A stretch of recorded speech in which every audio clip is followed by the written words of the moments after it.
With an international team, we are studying the computational neuroscience of complex skill learning. Using MOBI capabilities developed at SCCN, we are describing the neural and behavioral dynamics of juggling.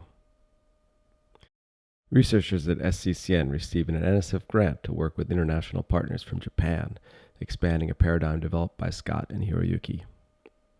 The first aim of the project is to develop a neurobehavioral model of juggling skill, dividing behavior and brain activity measured in the MOBI lab using EEG, motion capture, and video.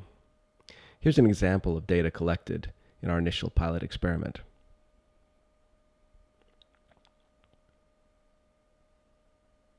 The MOBI capability gives us a very rich description of behavior, allowing us to define the trajectories of ball in gray and hands.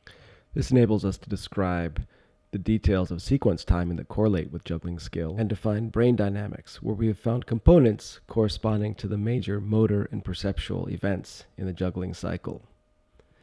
A novel finding is narrowband activity in somatomotor cortex that corresponds closely to catching events of left and right hands. With many complex motor skills, one can accelerate learning by in fact slowing down the training. But what about juggling? At least here on Earth, it's not possible to slow down juggling. But what if, instead, we were able to take our juggling experiment to the moon?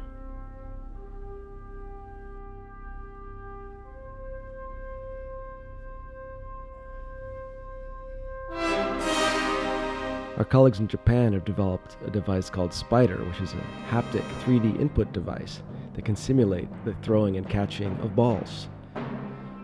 Together with virtual reality, we've created a simulation of juggling on the moon.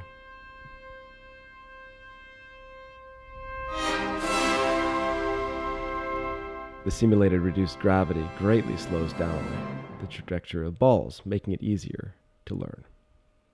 And the second aim is to test the benefit of this slow tempo training using our visual haptic VR.